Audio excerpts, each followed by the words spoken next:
This week is known as the Week of the Young Child, and I really think that today's topic is spot on. We're going to be discussing America's renewable energy future with Governor Martin O'Malley. He's going to outline a plan to take the U.S. to 100% renewable energy by 2050, using a blend of advanced clean technologies, energy efficiency, and enhanced policy. He's also going to look at the business opportunities that our changing climate is presenting, and how renewable energy can be leveraged to drive positive economic growth, create jobs, and enhance our health and security. Now, for those who aren't familiar with Governor O'Malley, he was the 61st governor of Maryland, serving two terms from 2007 to 2015. Prior to that, he served 2 terms as the mayor of Baltimore. O'Malley has been recognized for his skillful leadership of Maryland and his success in implementing critical progressive priorities, such as raising the minimum wage, signing marriage equality into law, abolishing the death penalty, and passing the DREAM Act to provide in-state tuition for undocumented immigrants. In 2016, O'Malley ran for the Democratic nomination for President of the United States, and many of his policy proposals became part of the most progressive Democratic Party platform in the party's history. Before we hear from Governor O'Malley, I need to take a moment to tell you about PowerShift by NV Energy. You can never save too much energy or money. That's why NV Energy has introduced PowerShift to help its residential and business customers conserve even more energy and save money on their power bills. PowerShift by NV Energy is also about providing you with excellent customer service. It's your one-stop shop to find all the energy-efficient products and services to help you boost your bottom line, along with convenient ways to manage your account. PowerShift Energy Advisors are dedicated to working side by side with business customers to discuss their needs and to find energy efficiency solutions that save money. Plus, their Business Solutions Center is the place to go to discuss your bill payments and account-related questions. For more information, please visit nvenergy.com/PowerShift. During the course of today's presentation, you can submit questions for our guest. Simply use the questions box that's probably over there on the right side of your screen. I'll pose them to Governor O'Malley during the Q&A time set aside at the end of the presentation. And now, it's my honor to introduce Governor Martin O'Malley. Hey, Mike, thanks very much. And it's awesome to be with all of you, telephonically, as it were, and on this webinar for Green Builder Media. So look, in the time we have together, I wanted to share with you a few stories around this big and important topic of moving to 100% renewable energy grid for our country. And the stories I want to share with you are stories of invention and creation, stories of this place of ours that we share, and stories of change for the better. And then I'd like to walk you through a really important model. I guess in a sense, maybe a model is a story. But this model will show how we can move our country to a 100% clean energy grid by 2050. Progress is a choice. So let's begin. True story. Horatio Nelson Jackson is a doctor from Vermont, and he's at a medical convention in San Francisco, California, and the year is 1903. Now, Horatio's out to dinner with a group of other doctors, and they're having a hot and heavy debate about the impact of a new invention, the horseless carriage, which you and I all would call the car or the automobile. And they were debating about whether or not the horseless carriage, the car, would have a big impact on American society or not. Now, most of the doctors were saying that it'll have very little impact. It's a toy for rich people. There's no infrastructure for it. It's a huge cost. But Horatio thinks differently. He sees differently. And he believes that it will be a game changer. And he bets all of them $50 in 1903 money, that he can drive across the United States in just 90 days. So the next morning, Horatio buys his first car, a Winton. He convinces a young mechanic at the car dealership, Sewell Crocker, to go with him. And like all epic road trips, they decide to buy a dog for the trip. And that dog's name was Bud. And there's a picture of Sewell Crocker and Bud. There's a lot in that picture. The second day after the bet, Horatio, Sewell, and Bud are on their way. They are headed east towards the sun. It is 1903. Keep in mind, in 1903, there are only 8,000 cars in all of the United States. only 150 miles of paved roads, and there's not a single highway department in a single one of the United States. But 63 days later, after many adventures, they drive down Fifth Avenue in New York City and become the first people, and one dog, to drive all across the United States in an automobile. So Horatio wins the bet, but he also wins another bet because he was right. America would change. And America does change. 23 years later, in 1923, there are 8 million cars on the road. There are hundreds of thousands of miles of paved roads. And there is a highway department in every state of the continental United States. Total system change. The beginnings of the second industrial revolution, that coming together of technologies and energy, mobility and communications. Society is now where Horatio was then, looking ahead at a world turned upside down by the convergence of new technologies, what Jeremy Rifkin would call, in his own book, a third industrial revolution. New technologies in transportation, communication, and energy all converging at this unique point in time.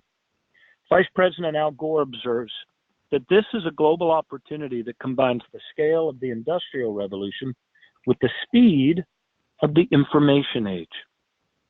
Second story, the story of generational progress. This is the most important political graph for climate action in the United States of America today. For the first time, according to Gallup, a majority of Americans in every age cohort now believes that climate change is caused by human activity. Period. Full stop. Pause. That's never happened before. Understanding precedes action. And if you want to know where a nation's headed, talk to our young men and women under the age of 30. You won't find many climate change deniers among them. And the mind once enlightened cannot again become dark. So said Thomas Paine, so say we all. Third story, the story of place, namely our place. Place matters. And you and I, we are surface dwellers. This is our place, the surface of the earth. This is where we've learned to thrive. And unlike any other animal species on the planet, we have progressed generationally by cooperating with one another and by manipulating our environment, by extracting resources from the surface, namely the soil, the waters, the ground, by learning to change matter to energy. In fact, the story of Genesis itself is a story, among other things, of the conversion of matter to energy. Or was it energy to matter? Over the last millennia or so, we human beings have learned to change matter to energy, primarily by means of fire, the great discovery. Fire, the burning of wood in caves, fire, the burning of wood in stoves. In more recent times, fire, the burning of fossil fuels. In the first industrial revolution, it was coal. In the second, it has been oil, for heat, for electricity, for transportation. But stories evolve, and so does human understanding. In earlier generations, we thought the land, the waters, and the atmosphere were limitless and boundless things. Only very recently have we come to think about the finite limits of our planet. That is, the natural capacity of Earth, land, air, and water, for meeting human needs.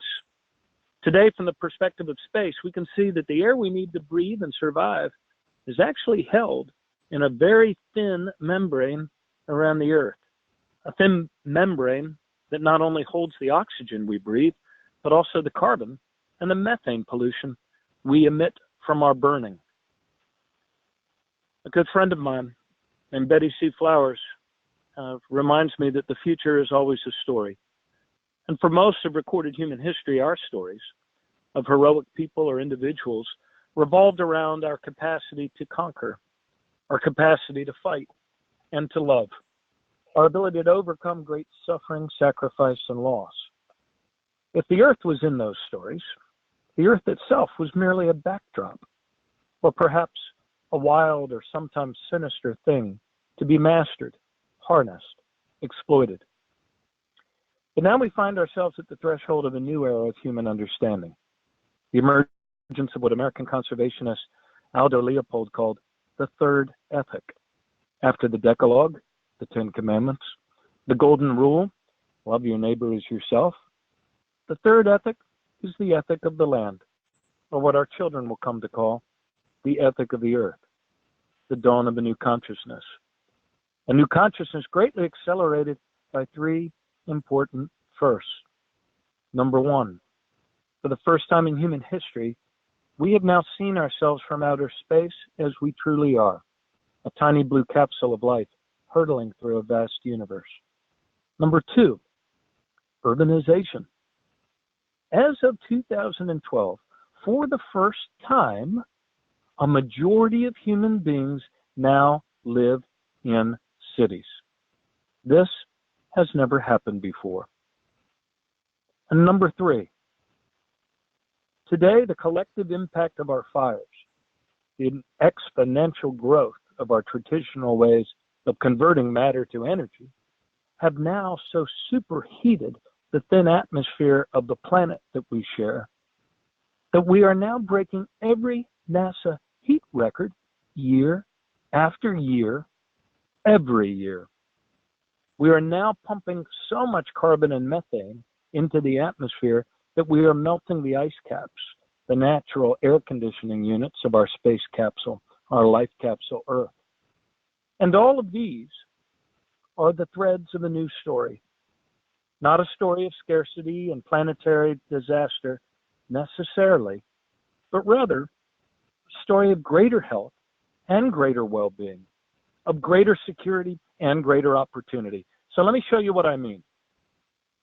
This fourth story is a political story. It's the story of goals and deadlines. And let's take a brief look back before we move forward, shall we? And I promised brief. In 2005, I became the first candidate for president in either major party to propose a 100% clean energy grid for the United States of America by 2050. The difference between a dream and a goal is a deadline. And that goal and that deadline became part of the Democratic Party's platform for the first time in 2016. The world spins forward. And once things are in the Democratic Party's platform, they usually become law. Climate change is the greatest business opportunity to come to the United States in 100 years. Seizing this opportunity requires intention and follow-through. It requires a larger consensus and a new way of governing. Everything we love is at stake. And just because we've lost leadership at the White House temporarily doesn't mean that we've lost leadership by Americans. Energy technologies are changing fast. So too are global energy markets. And a new energy story is emerging. These trends are larger and more powerful than any single presidential election outcome, and they are far more impactful and life-giving. In fact, wait for it, the winning fuels of this new energy future have already been determined. Breaking news. According to the International Energy Agency, by 2030, renewable energy, primarily solar, wind, and hydro, will be the world's primary power source. Like Gretzky, smart players will skate to where the puck is going. Smart money and smart people will invest where the future is going. Others will cling to the declining profits of a fading past. So our destination is clear. Now we must determine the speed at which we get there. So let's look at the road ahead. Some macro trends, if you will, in renewable energy and clean technology. First, the science is clear, right? Leveling off emissions is not enough. We need a twofold strategy: to reduce greenhouse gas emissions down to zero and to remove or draw down surplus carbon dioxide from the atmosphere. For the last couple of years, I have served on the board of Project Drawdown, a crowdsourced work of planetary healing Project Drawdown was printed in 12 different languages and is currently, when last I checked, the 7th best-selling book on Amazon. Led by the creative mind and skilled pen of Paul Hawken, this great work maps, measures, and ranks the 100 most impactful actions we can take with existing know-how today to draw more carbon out of the atmosphere every day than we pump into it. For the next several minutes, I want to focus on just one key aspect of this great work, namely the necessary transition to an emission-free, 100% renewable energy grid. So, deep breath, pause, fill your lungs with air. Joe Rome is one of our nation's leading experts on energy policy. And in a succinct talk in Colorado that he gave last year, he said with the humility that comes from learning and intellectual curiosity, quote, "I can't tell you the timing of everything that is going to happen, but I can tell you what is going to happen." So let's look at a few of those macro trend stories of solar, wind, electric cars, and battery technology. Stories of what is going to happen because they already are happening. 2017 showed that the global energy revolution is unstoppable. Building and running new renewable energy, solar and wind, is now cheaper than running old coal and nuclear plants. The solar story is this. The price of solar has been reduced by 80% in the last 10 years. David Roberts of Vox reports, many forecasts stubbornly keep favoring nuclear and carbon capture and sequestration. The real world stubbornly keeps favoring solar. Actual performance of solar is actually wildly outperforming most other predictive model runs, eventually providing 30 to 50% of global electricity in the few decades ahead. And even in our country, with our patchwork of state energy policies, utility-scale solar projects are being built all across our country right now. And here's the story on wind. After dropping 65% between 2009 and today in terms of cost, wind power costs could drop another 50% by 2030. That would make wind competitive with natural gas almost everywhere in America without subsidies. That's right, without subsidies. You know, in the past, the variability of sunshine and wind made it hard for many of us to conceive of a steady supply of 100% renewable energy, keeping the lights on during those cloudy periods or on days when the wind wasn't blowing. But today, from a technology and engineering standpoint, and this is big, the issues of variability and integration have essentially been solved. Soon, every homeowner and business will be able to store energy across a much more resilient and dynamic grid. And here is the twin stories of why. The rapid advances in battery technology and the rise of electric cars. The price of electricity storage, batteries, especially lithium-ion batteries, is being brought down sharply. In fact, battery prices have been cut in half just since 2014. With advances in battery technology comes the rise of electric cars. By 2035, there will actually be more electric cars on the road than gasoline-powered cars. This chart shows that point in time where the electric car kind of passes the gas-powered cars in the fast lane. The rising production and declining cost of electric cars now means within 10 years, there should be no need for gasoline in the urban city drive cycle. Think about that. Soon, second-use batteries from cars will become a big new market for the storage of solar power generated by homeowners, that is, prosumers, people that are not only consuming electricity, but producing electricity from their own homes. And finally, on macro trends, it would appear that the bridge fuel to a zero-emission future is not so much natural gas, as some might have predicted 10 years ago, but rather clean technology and green building innovations. Get this, LED light bulbs were an expensive 1% of the market just a few years ago. But with a 90% reduction in price, they will soon be an affordable 100% of the market. And it's not like we had to pass a congressional edict to force people to buy something that costs less now and costs less in the long run. All of this means electricity demand in the United States over the last decade has been essentially flat. And it's going to stay essentially flat, even with population growth, due to green building technology advances. Not only LED lighting, but energy smart appliances, rooftop solar, and other innovations too numerous to mention, and some probably not yet imagined. So what do all of these cost, technology, and adoption trends mean? It means this. According to Bloomberg New Energy Finance, coal and gas begin their terminal decline within less than a decade. Oil begins its terminal decline by 2030. Soon, renewable energy will dominate our energy mix. According to Bloomberg, just given current market trends, by 2040, solar and wind will make up nearly half of installed capacity, over 1/3 of global power generation, and 86% of global investment in new technologies will be in zero carbon energy sources. Only deployment issues remain. As Americans, we bow to truth. We do not bow to scale. Imagine what we could do if we pushed it, if we did in a big and large way that at which we have proven ourselves so adept in the past. Imagine what we could accomplish as Americans if we were willing to break a sweat.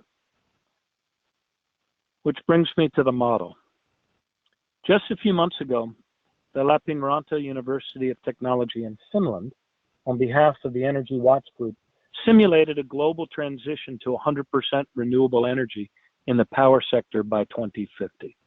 And it is the only model so far created that runs at full hourly resolution on a global to local scale.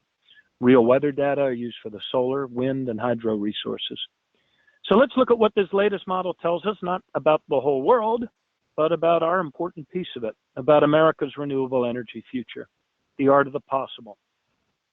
The United States of America, with its vast land area from sea to shining sea, has an abundance of solar and wind resources. Offshore wind capability is particularly strong, conveniently, where the population centers are, on the east and west coasts. Onshore wind is strongest across the Central Plains, and as you can see from that map, solar intensity greatest across the south and particularly the southwest. Now, our current system is currently dominated by fossil fuel power plants, with recent fuel shifting from coal to natural gas, oftentimes unnaturally extracted. And you can see on that first map, that first bar, the purple representing the nuclear, the black color is coal, the gray fossil gas. And that thin, tiny sliver, keep your eye on it as we move forward here, is solar, and the light blue is wind, dark blue hydro. So all of that's about to change. 2015, 2020, 2025. Significant new capacities of wind energy and solar PV are installed by 2025, with natural gas rapidly declining over the next 15 years. By 2030, renewables have replaced fossil fuels. Book your ticket now. This train carries saints and sinners. By 2035, sustainable biomass, concentrated solar power, and other renewable resources will provide energy security in our evolving energy system as wind and solar continue to grow. 2040, this is what it looks like. By 2045, solar and wind will increasingly drive most of the future American system, while hydropower complements. Nuclear and natural gas greatly decline over time as percentage of baseload. By 2050, the supply share of solar solar PV will have steadily increased from its current 1%, that little yellow sliver, up to 54% as it becomes the lowest cost energy source. And during this shift to to the energy source of this third industrial revolution, renewable energy, batteries become the most important supporting technology for solar PV, and particularly for solar PV prosumers, the tens of millions of property owners who produce their own electricity and sell the excess back to the grid. And get this, the levelized cost of energy, according to the model, for our system declines from $78.65 per megawatt in 2015 to $64.42 per megawatt by 2050, including all generation, storage, curtailment, and parts of the new grid costs. And the matrix below is calculated in euros, but you can do the conversion. After an initial increase in investment, annual capital requirements actually decline after 2025. And while the LUT model does not include offshore wind, other models do. Look at this progression from GovX. The tiny little green dots in those states, and you really only see them showing up. Iowa, Minnesota, Texas, California. Spent some time of late in Iowa. There you can see the change happening over their horizon. But watch this as wind grows. 2010, 2013, 2020, 2030, the blue circles being offshore wind. 2050. In addition to being more efficient and less costly than our current fossil fuel-based system for electricity generation, the United States of America, by moving to a 100% renewable energy grid, also moves to zero greenhouse gas emissions from the grid by 2050. So will this alone save our story on the earth? No, it won't. But it will give us a fighting chance. Doing this and other actions, reducing food waste, protecting forests and indigenous people, educating girls, these together will save our story on the earth. You know, way back in 2012, our own U.S. Renewable Energy Laboratory in Golden, Colorado, created their own model that moved us to an 80% renewable energy grid. And you know what? They came to similar conclusions as the LUT model, without benefit of the latest cost declines in wind and solar. Other models by the Renewable Energy Lab, like this one, modeling grid build-out for renewables, concludes that even the most ambitious grid build-out scenario pays for itself with 2.5 times the benefit of cost to return. Other models online at the Renewable Energy Lab website show us how a dynamic renewable grid would pulsate across the hours of high demand in any given week in America with all its peaks and valleys. So what? This is what? The transition to 100% renewable energy grid is no longer a question of technical feasibility or economic viability, but of political will, the choices we make together. And those policy choices, those choices which accelerate our shift to renewable energy in the United States are actually very, very clear. They are, number one, to realign utility profit incentive away from energy consumption and forward to the maintenance of a more secure, more reliable, and more dynamic two-way grid. Number two, to shift subsidies and incentives away from fossil fuels to renewables. And number three, to invest in the research and development that forwards America's renewable energy future. In our country, it is states and cities that drive energy policy, not the White House. All of the Paris commitments for emissions reductions in the U.S., that is a 26 to 28% reduction in greenhouse gas emissions below 2005 levels by 2025, can be met by the combined actions of cities and states. And what are those actions?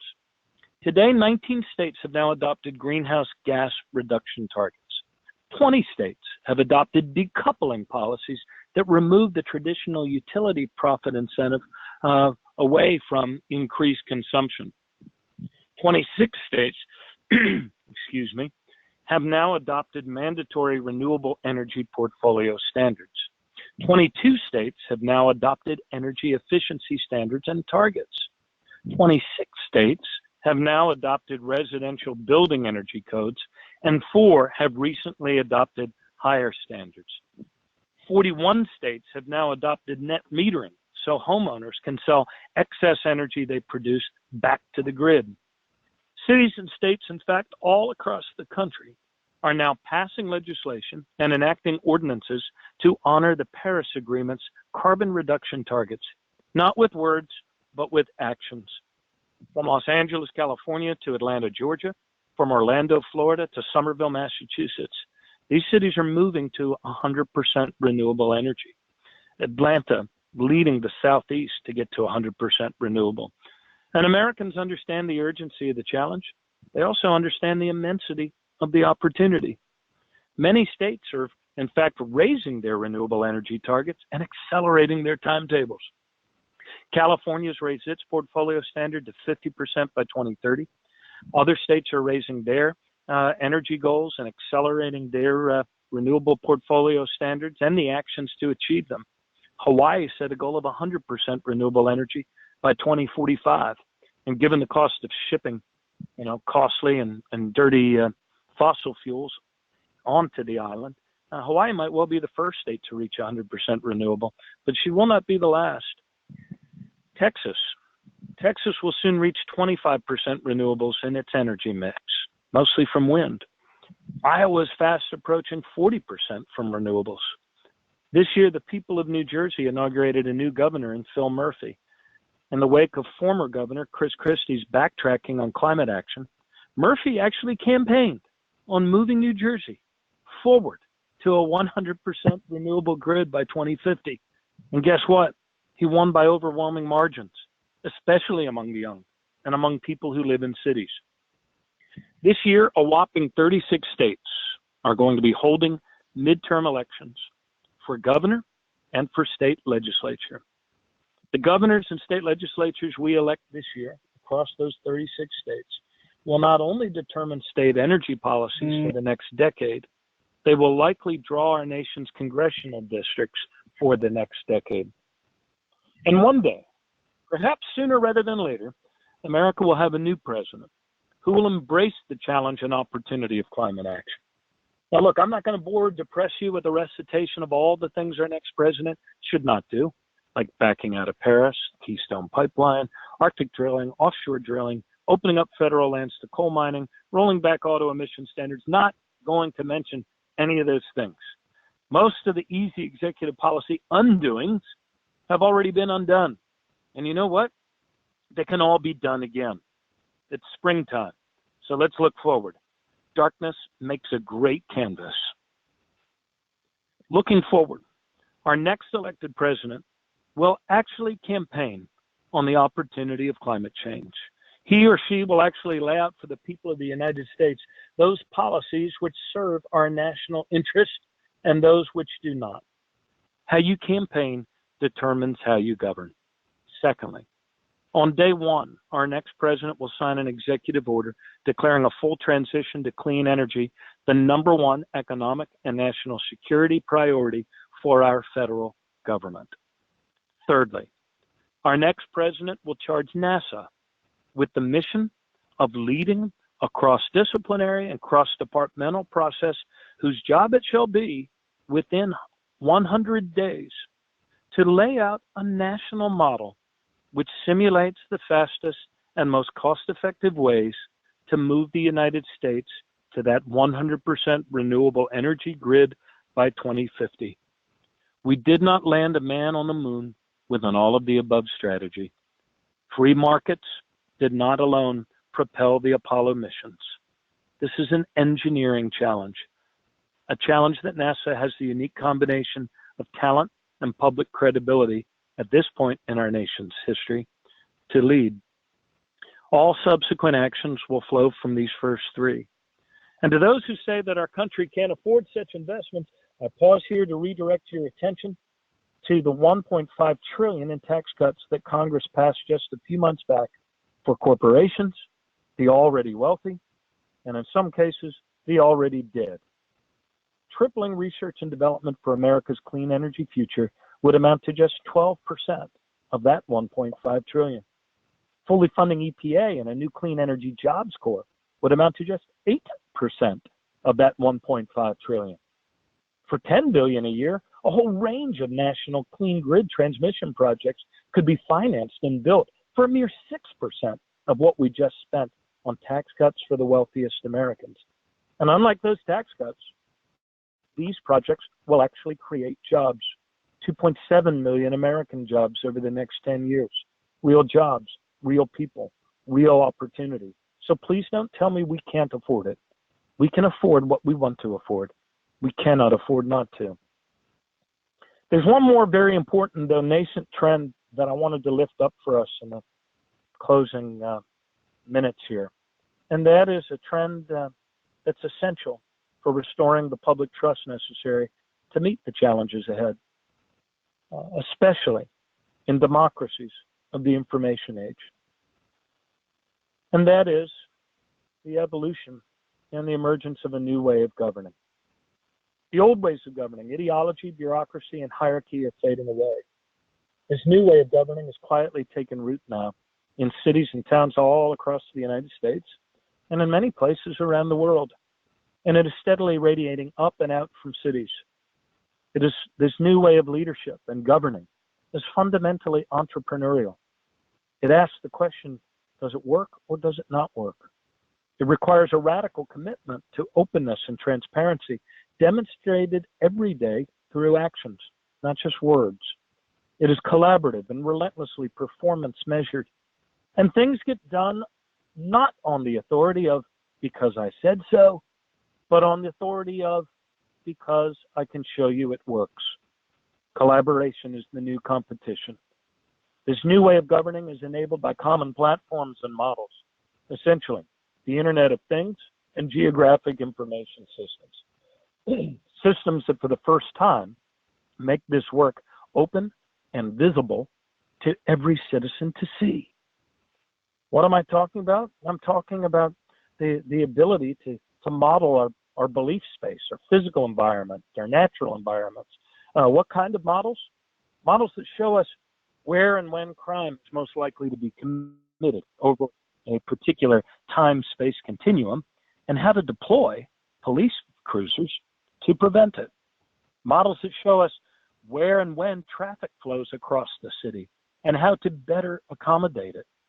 Models that show us how nitrogen, phosphorus, and sediment flow across a multi-state watershed like the Chesapeake Bay, and how and where to deploy actions that actually reduce those pollution flows. Models that tell us whether or not our actions are sufficient to achieve our goals. Models that show us how we produce energy today and how we can move to a 100% renewable energy grid tomorrow. You see, a new energy story is emerging. There are solutions. There is broad and growing public support. Market and technology trends are favorable. They've never been more favorable. The energy transition is happening, and it's happening more quickly than many people understand. This from Generation 180. My kids love our solar panels. I'm securing our nation's future. I never go to the gas station. I work in the solar industry. I generate my own power. This is the new energy conversation. Our better future requires, though, actions and not just conversation. Actions that include a tax on carbon emissions, feed-in tariffs, phasing out of federal subsidies for fossil fuel extraction, increasing royalties and emissions fees on operations currently drilling on federal lands, divestment of pension funds from fossil fuel profits, tax credits for investments in renewable energy, the building of a modern, distributed, dynamic two-way energy grid, innovations in finance like blockchain that will allow distributed energy production to be facilitated by distributed energy trading, using the islands of Hawaii and Puerto Rico, the Virgin Islands, America's Samoa, and Guam as early beta cases for this movement to 100% renewable grid, a goal which some island people of other nations like Ireland are already racing towards. Support for cities, states, and universities that are in their drive to zero emissions. We shall learn from the innovations of humanity the world over, and we will not stop until we get there. Conclusion. As Americans, we act in the present, not because we fear death, but because we believe in a better future. And we also believe and trust in the ability of one another to come together to achieve it. If we look at climate change as something that is happening to us, we become victims. If instead we choose to look at climate change as something that is happening for us, then we become masters of our future. Climate change is a great opportunity. Let's call it what it is, for all it is. Everything we need to confront this challenge is now in our hands.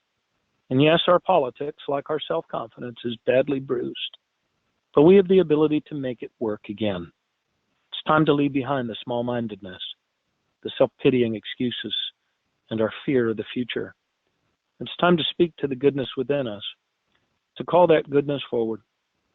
For as a great man once said, there is an absolute direction to growth, and life moves in that direction. And life is never mistaken about its road or its destination. It tells us towards what point on the horizon we must steer if we are to see the dawn's light grow more intense. Thank you all very much. Well, thank you very much, Governor O'Malley, and I want to make sure to remind our audience to send in their questions via the questions box over on the side of the screen. Wanted to get started and jump right into some questions that have been sent in. We got a question from John. He was wondering if you had any guidance about how to make solar available to low and moderate income families. I just met the other day here in Baltimore, in fact, with a woman who is pursuing some models or some, I guess you'd call them pilots here. I'm trying to think of somebody I could refer you to. I think a lot of people are working on this. The places that will get there first are those states like our own state of Maryland that actually created some flexibility to do solar gardens and community solar and those sorts of things. I apologize that the name isn't coming to mind of the project here in Baltimore, but I'm sure that there's a lot of people out there if you were to Google it online. I mean, I think part of the key here and part of the challenge that this group is looking to solve is and is perhaps open to using social impact bonds to solve it, is getting somebody to invest on the front end with the understanding that given the way that market trends are moving, they can recoup their investment on the back end. We'd really be cooking, and I wish we'd really be cooking if some of these public housing authorities took it upon themselves to finance this move.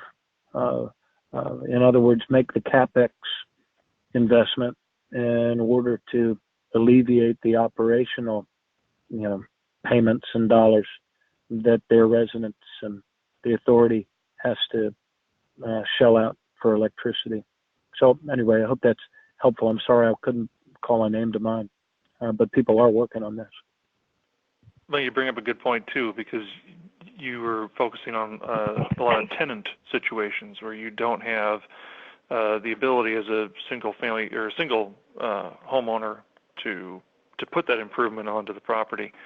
I was thinking about his question from the standpoint of if you were a single family homeowner, two things to mention would be the federal tax credit, which is 30%, but it is sunsetting, so it's not going to be around forever. I believe it expires after next year. And the other one would be PACE financing, property assessed clean energy. So those would be two recommendations from me as far as possible outlets for places to look. Good point. Wanted to move on to another question, this one from Matt. There are a number of issues facing our country and our planet, and while it's hard to prioritize substantial global challenges like poverty, equality, peace, and the environment, how do we elevate sustainability to a top-of-mind position?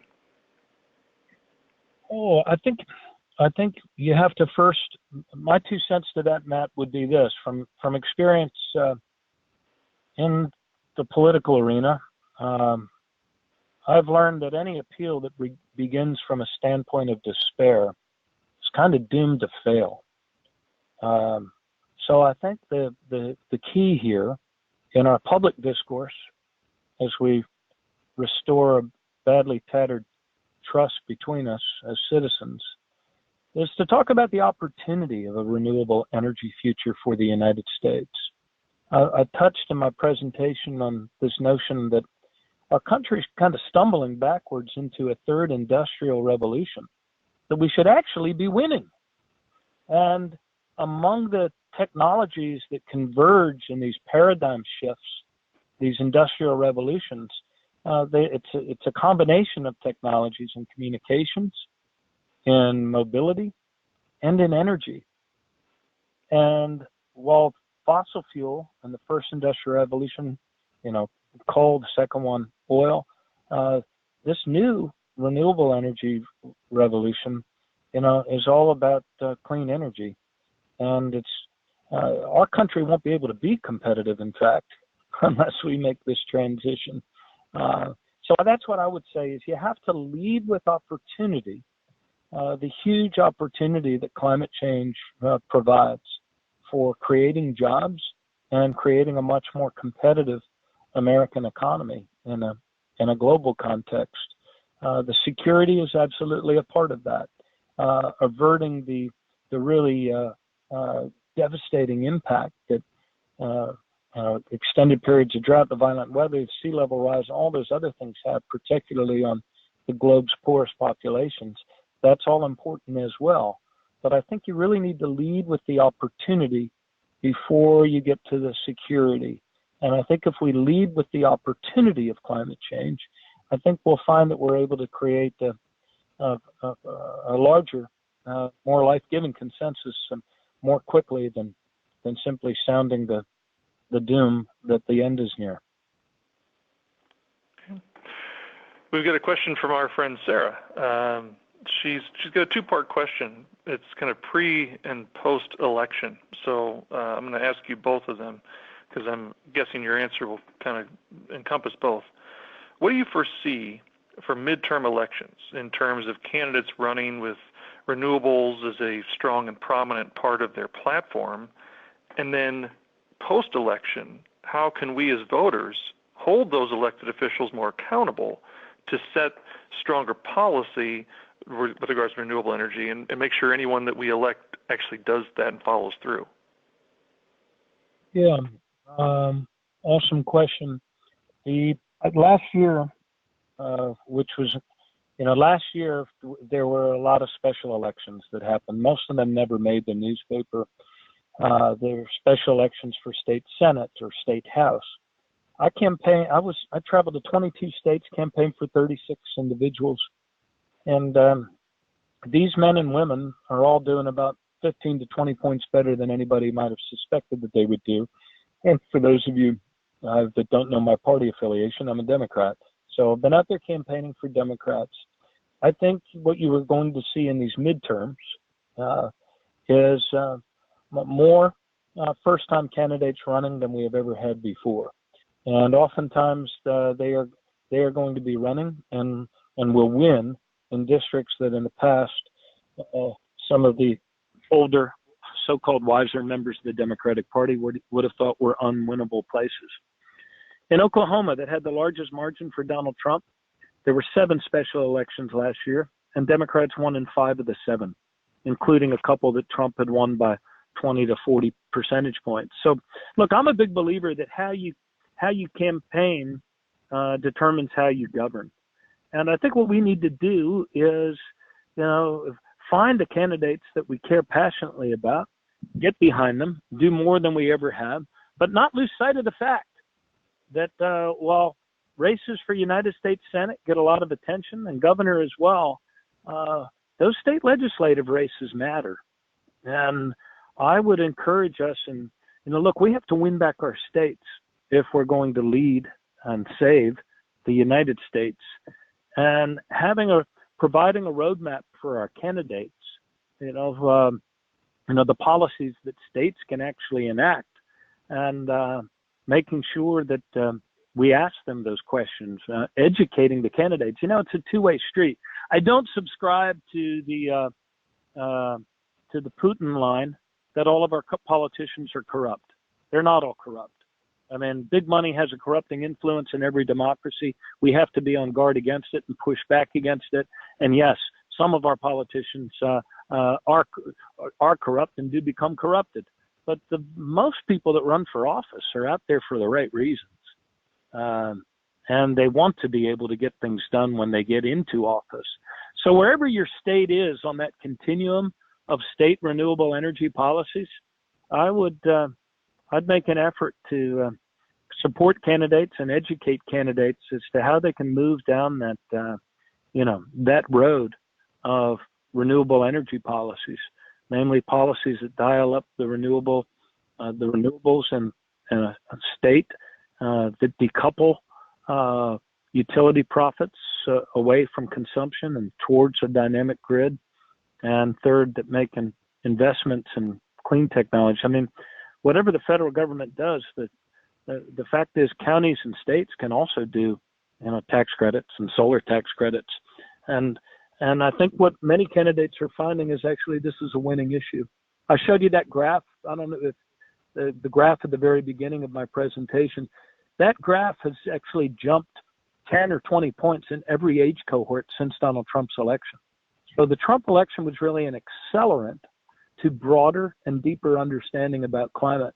We just need to help our candidates out there talk about these issues, and then we need to stay involved ourselves afterwards in the halls of our own state legislatures to get these things done.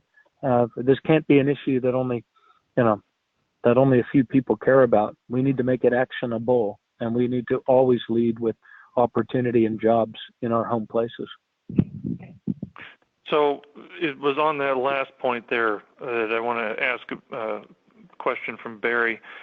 He's wanting to know, what is the pathway for all those working in the coal and the gas industries, not just the upper management, but the blue collar as well, so that they have a brighter future for themselves and their families? Yeah, we have to make the investment in skills, and we have to make the investment in new technologies and match them up on the map where the displacement is potentially the greatest in the older industries. That story I told about the total system change, moving from a world where all transportation was provided by horse-drawn carts to one where it was all cars. I mean, there were 50,000 people in the United States that earned their living, and probably had for a couple generations, on making harnesses and whips and other implements for an economy that was pulled by horses. So there will always be change in any big industrial revolution. This is a big one, but we should be able to map where the dislocation is likely to be the greatest, and we should put new effort on that map. And recently, in the trade war that President Trump has chosen to head into with the Chinese, I think people were shocked that when China started putting tariffs on certain goods based on where it would create the greatest hurt in the states that mattered most in the electoral college count to Donald Trump. If the Chinese can tell us what the impact of that is, shouldn't we be able to tell us? And I'm talking not only on trade deals, but by metaphor, this transition to a renewable energy future. We need to, just as we should do in any sort of trade bill, have trade adjustment for workers that are affected. We should have trade adjustment in this move to a renewable energy future. And because it is overall a more profitable way for us to go as a society and as a country, because it actually costs less, we should be confident about deploying the dollars necessary to provide the training, provide the skills, and yes, perhaps even to insist that they're using federal tax credits, that certain new industries locate the manufacturing aspects of their operations, as with wind, in places where the displacement is likely to be the greatest. Going back to the questions that Sarah had earlier about the elections, she had a follow-up question, which was, how do we depoliticize the issue of sustainability? Is it through the economic argument and the economic case that you've laid out here? Yeah, that's an interesting word, depoliticize. By that, I think I'm going to understand the call of that question is, how do we make it less partisan? Yeah. I think it needs, because I think it needs to be made very political. We should be very political about renewable energy. Each voter has a stake in this, and we want as many of them to vote for candidates that support this and move to a renewable energy future.